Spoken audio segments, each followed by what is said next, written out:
Here's your weekly SunStar Baguio Newsbits. A look at this week's headlines. UP Baguio slams harassment redtagging. 98,000 car families to receive second SAP. 14-day quarantine for OFWs sought. Baguio pushes for bike safety. Benguet towns settle boundary dispute. Opening of molecular lab eyed. And in sports, SKP shifts focus in Southeast Asian Games. And for the details.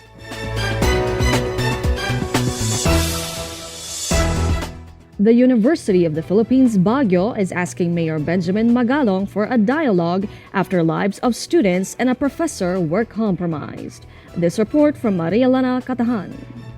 UP Baguio filed an official complaint July 10 at the city government as harassment and red tagging continues for student activists and faculty.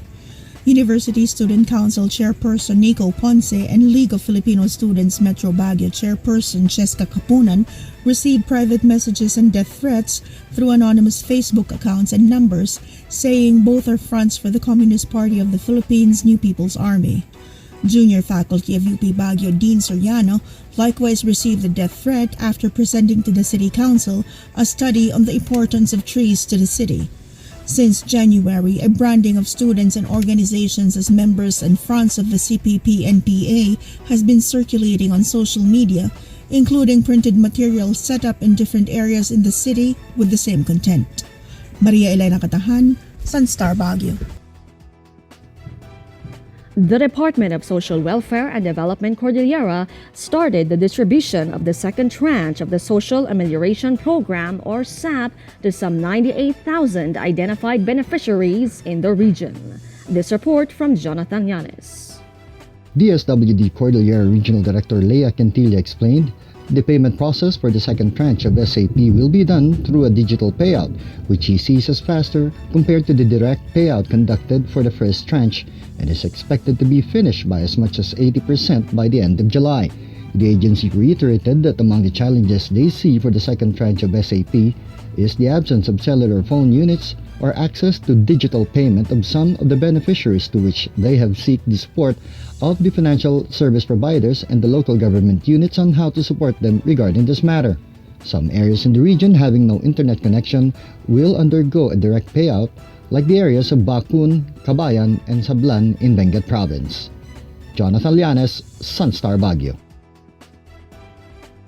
The Provincial Interagency Task Force for COVID-19 in Benguet is requesting the National IATF that the 14-day quarantine period for returning overseas Filipino workers in Manila be completed before they are sent home to their respective provinces. This report from Loren Alimondo.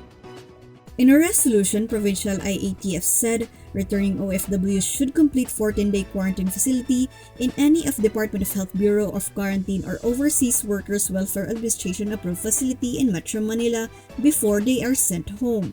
The resolution added statistical data show that there is an increasing number of returning Benguet OFWs with a declared negative RT-PCR test results in Manila, but are tested positive upon arrival in the province. The Benguet IATF stated there is an expected influx of returning OFWs to the province, hence the need to strengthen the implementation and compliance of declared protocols in response to the pandemic. The province will continue to welcome the returning OFWs and locally stranded individuals, but they must undergo child center and secure required documents. Lauren Alimondo, SunStar Baguio. Baguio City Councilor Mailen Yaranon is pushing for a law requiring all cyclists and scooter riders in the city to use helmets and safety reflectors. Maria Elena Katahan returns. Approved on its first reading, the use of safety vests with the installation of safety reflectors on front and rear lights of bikes and electric scooters was approved, while seeking penalties for violators ranging from 150 pesos for first-time offenders to 500 pesos with community service of 240 hours for third-time violators. Yaranon said the use of bicycles has gained popularity due to the quarantine on mass transportation, with the government moving to create a bike-friendly environment. Under the proposed law known as the Bike Safety Ordinance, if passed, will mandate all bike and electric scooter users to use protective gear. Maria Elena Catahan, SunStar Baguio. 3 towns in Benguet Province finally put an end to a 70-year-old boundary dispute. Lorena Limondo returns. Signing of the settlement agreement on the boundary dispute by and between municipalities of Bacun, Kapangan, and Kibungan were conducted last week at Palina in Kibungan, Benguet. Vice Governor Johnny Wagis said the municipalities of Bacun, Kibungan, and Kapangan decided to end their boundary disputes and for the disputed areas to be divided equally. Kapangan and Kibungan have a contested area of 1,663 hectares, while Bacun and Kibungan have 1,056 hectares boundary dispute. The memorandum of agreement between the 3 towns will continue even after the expiration of the terms of the local officials. Lauren Alamondo, SunStar Baguio.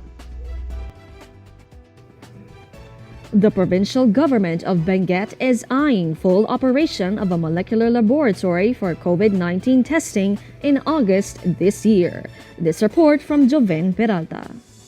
Following the Provincial Interagency Task Force meeting on Monday, Governor Melchor Diclas said they are looking forward to the completion of the lab funded by Benguet caretaker Congressman Eric Goyap. Diclas added, once the lab located within the Benguet General Hospital in La Trinidad is completed, the province will retrieve the RT-PCR machine and RNA extractor loaned to Baguio General Hospital and Medical Center. Yap donated to Benguet Gen over 5 million pesos worth of anti-COVID-19 equipment, including the RT-PCR machine, automated extraction machines, and consumables to be used for the establishment of the laboratory. Joven Peralta, SunStar Baguio. And in sports, the Samahang Kickboxing ng Pilipinas will shift its focus into international events next year, including the upcoming Southeast Asian Games. This report from Jeannie Cole Cortez. With most of the national and regional sports meet cancelled due to the COVID-19 pandemic, SKP is setting its sight in SEA Games hosted by Vietnam and the Asian Indoor Martial Arts Games. Brian Scott Olod, chairperson of the ring sports of the SKP, said the 2 events were the focus of their discussion during the World Association of Kickboxing Organization International Federation Ring Sports Refereeing Seminar or webinar, along with 2 other Filipinos, including a fellow coach from La Trinidad, Benguet. He added SKP was also updated on the new rules of kickboxing that will be applied in the upcoming tournaments it will join and host. Olod, who founded the Kafagway Mixed Martial Arts based in Benguet, stated the new rules will also be applied in SEA Games, where kickboxing is one of the 36 events in the Asian Indoor Games. Olod, Noria Laquiso of La Trinidad, Benguet, and Rosaline Hung of Cagayan de Oro, who is the chairperson of SKP's Mat Sports Kickboxing and SKP Technical Head, were part of the webinar representing the SKP. The webinar, conducted by WACO President Roy Baker of London, England, was attended by more than 100 technical officials from all over the world. Jeannie Cole Cortez, SunStar Baguio. For more updates, visit us at our website and our official social media accounts.